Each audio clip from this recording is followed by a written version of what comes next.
First of all, I was jamming. So, I don't know if y'all can hear it or not, but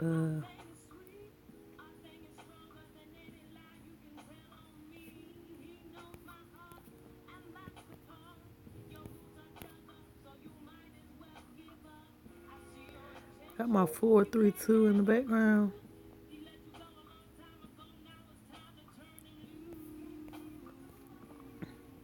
Okay, we're getting back into this Bill Cooper.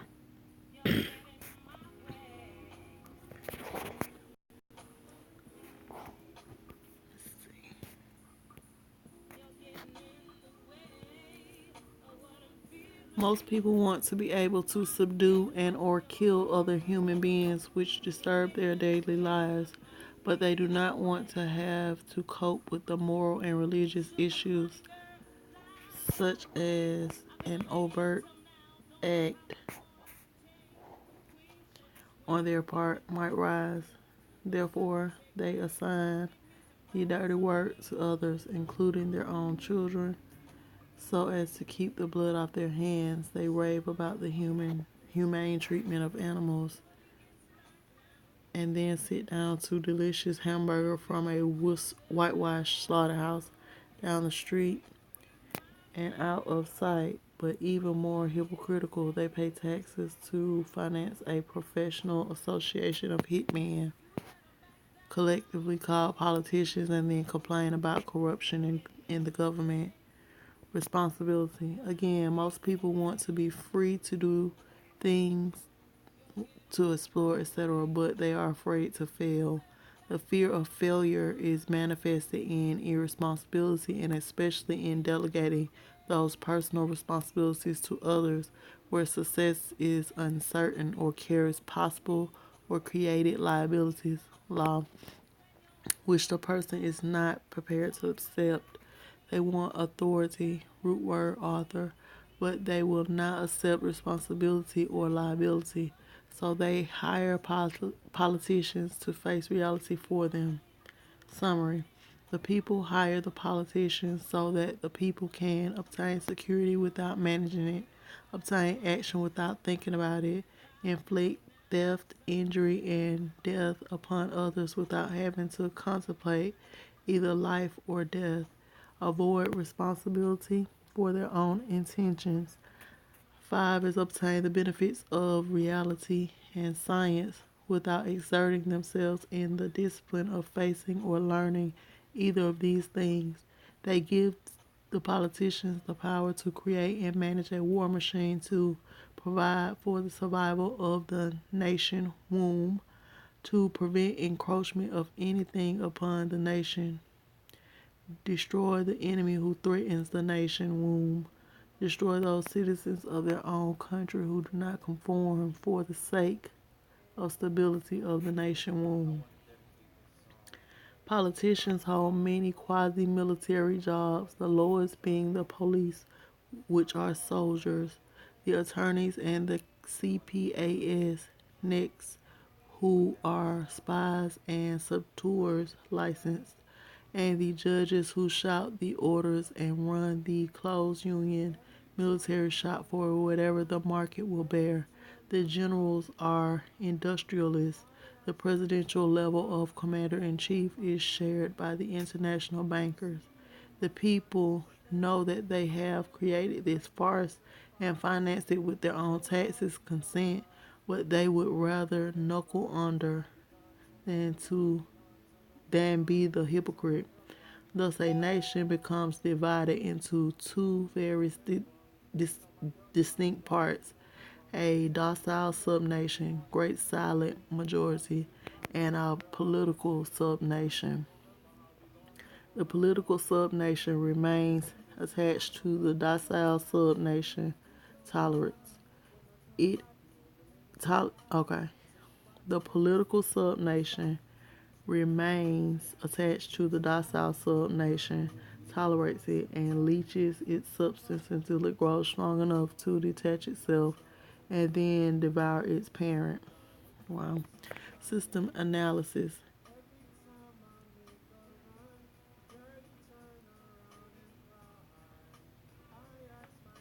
Why, oh, why? System analysis. In order to make meaningful computerized economic decisions about war, the primary economic flywheel, it is necessary to assign concrete logistical values to each element of the war structure, personnel and material alike. This process begins with a clear and candid description of the systems of such a structure. The draft, as a military service, few efforts of human behavior modification are more remarkable or more effective than that of the socio military institution known as the draft. A primary purpose of a draft or other such institution is to instill by intimidation in the young males of a society the uncritical conviction that the government is omnipotent. William Cooper note, the truth is just the opposite, as government exists only with the consent of the people. He is soon taught that a prayer is slow to reverse what a bullet can do in an instant. Thus, a man trained in religious environment for 18 years of life can, by this instrument of the government, be broken down, be purged of his fantasies and delusions in a matter of mere months. Once that conviction is instilled, all else becomes easy to instill. I'm going to read that again. He said, the truth is just the opposite, as the government only exists only with the consent of a people. He is soon, the young man, is soon taught that a prayer is slow to reverse what a bullet can do in an instant. Thus, a man trained in religious environment for 18 years of his life can, by this instrument of the government, by the draft, be broken down, be purged of his fantasies and delusions in a matter of mere months. Once that conviction is instilled, all else becomes easy to instill. So once they put it out there like they are, you know,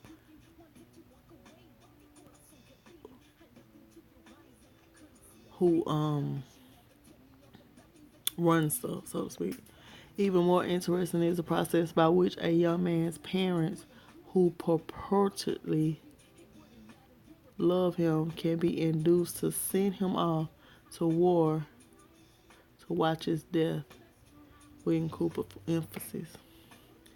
Although the scope of this work will not allow this matter to be expanded in full detail, nevertheless, a coarse overview will be possible and can serve to reveal those factors which must be included in some numerical form in a computer analysis of social and war systems. We begin with a tentative definition of the draft. The draft, selective service, etc., is an institution of compulsory collective sacrifice and slavery devised by the middle-aged and the elderly for the purpose of pressing the young into doing the public dirty work. It further serves to make the youth as guilty as the elders, thus making criticism of the elders by the youth less likely. Generational stabilizer. It is marketed and sold to the public by the youth less likely. Generational stabilizer. It is marketed and sold to the public under the label of patriotic, which equals national service. Once a candid economic definition of the draft is achieved, that definition is used to outline the boundaries of a structure called human value system, which in turn is translated into the terms of game theory. The value of such a slave laborer is given in a table of human values, a table broken down into categories by intellect, experience, post-service, job demand, etc. Some of these categories are ordinary and can be tentatively evaluated in terms of the value of certain jobs for which a known fee exists. Some jobs are harder to value because they are unique to the demands of social subversion. For an extreme example, the value of a mother's instruction to her daughter, causing that daughter to put certain behavioral demands upon a future husband 10 or 15 years hence, thus by suppressing his resistance to a perversion of a government, making it easier for a banking cartel to buy the state of New York in, say, 20 years. Such a problem leans heavily upon the observations and data of wartime espionage and many types of psychological testing, but crude mathematical models, algorithms, etc., can be devised, if not to predict, at least to predetermine these events with maximum certainty. What does not exist by a natural cooperation is thus enhanced by a calculated compulsion. Human beings are machines, levers which may be grasped and turned, and there is little real difference between automating a society and automating a shoe factory. These derived values are variable. It is necessary to use a current table of human values for computer analysis. These values are given in true measure rather than US dollars, since the latter is unstable, being presently inflated beyond the production of national goods and services so as to give the economy a false kinetic energy. Paper inductance. The silver value is stable. It is being possible to buy the same amount with a gram of silver today as could be bought in 1920. Human value measured in silver units changes slightly due to changes in production technology. Enforcement factor 1. As in very social system approach, stability is achieved only by understanding and accounting for human nature, action/reaction patterns. A failure to do so can be and usually is disastrous. As in other human social schemes, one form or another of intimidation or incentive is essential to the success of the draft.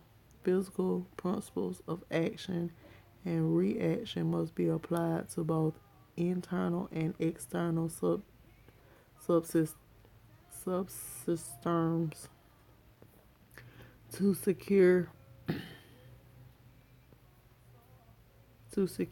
the draft.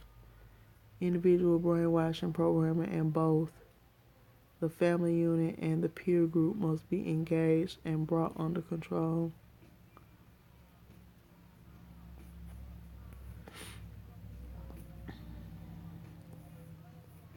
Factor 2. Father. The man of the household must be housebroken to ensure that Junior will grow up with the right social training attitudes. The advertising, media, etc. are engaged to see if that father-to-be is pussy whipped before or by the time he is married. He is taught that he either conforms to the social notch cut out for him or his sex life will be hobbled and his tender companionship will be zero. He is made to see that women demand security more than logical, principled, or honorable behavior. By the time his son must go to war, father, with jelly for a backbone, will slam a gun into Junior's hand before father will risk the censor of his peers or make a hypocrite of himself by crossing the investment he has in his own personal opinion or low self-esteem. Junior will go to war or father will be embarrassed. So Junior will go to war. The true purpose notwithstanding the female element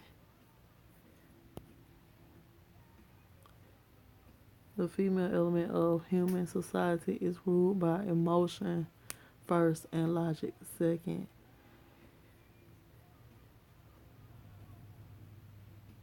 In the battle between logic and imagination, imagination always wins.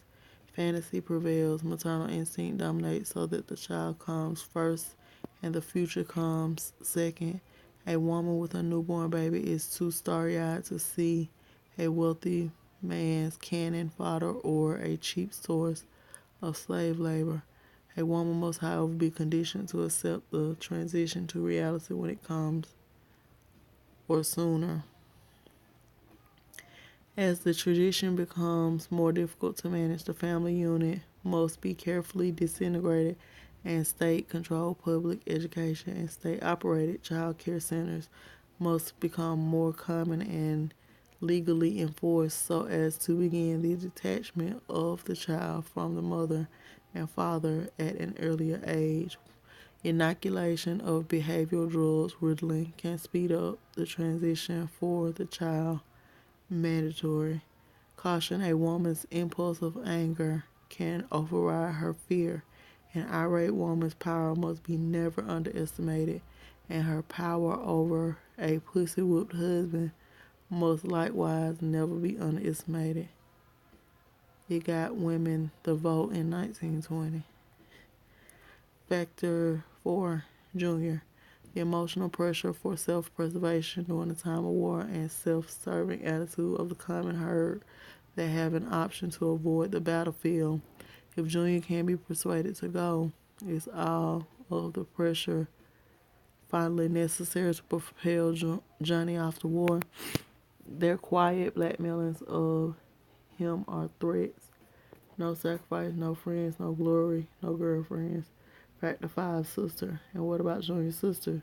She is given all the good things of life by her father and taught to expect the same from her future husband regardless of the price. Factor 6. Cattle. Those who will not use their brains are no better off than those who have no brains. And so this mindless school of jellyfish, father, mother, son, and daughter become useful beasts of burden or trainers of the same. End of excerpt. William Cooper's author's note. So now you know this chapter could only come in the beginning. Your preconceived ideas had to be shattered in order for you to understand the rest of this book. In this chapter, you can see every step that the elite have taken in their war to control this once great nation. You can see the steps that will be taken in the future. You can no longer pretend innocence. Your denial of the conspiracy will fall on deaf ears. This book is part of the education that will give Americans the weapons needed in the coming months and years of hardship as the New World Order struggles to be born. Many will argue that silent weapons for quiet wars is only a bogus conglomeration of words for which the writer has never taken credit or responsibility. Those who do so ignore the self-evident truths contained within the document. They ignore these truths because they are an indictment of their own ignorance, which they cannot face. The document, first found in 1969, correctly outlines events which subsequently came to pass. It cannot be ignored or dismissed. The document is genuine. Its truth cannot be negated or shrugged away. The message is this: you must accept that you have been cattle and the ultimate consequence of being cattle, which is slavery, or you must prepare to fight and, if necessary, die to preserve your God-given right to freedom. The last sentence is the real reason why people choose to ignore silent weapons for quiet wars. People are not ready to admit they have been cattle. They're not prepared to fight and, if necessary, die for freedom. It is an indictment of the citizens of the United States of America, and that is the total confirmation of the truth of the information contained in Silent Weapon for Quiet Wars. Ooh. Y'all, we're gonna stop right here. And we're gonna start on chapter 2. So we just read up to page 65. Peace and blessings. I'm sorry, peace and power.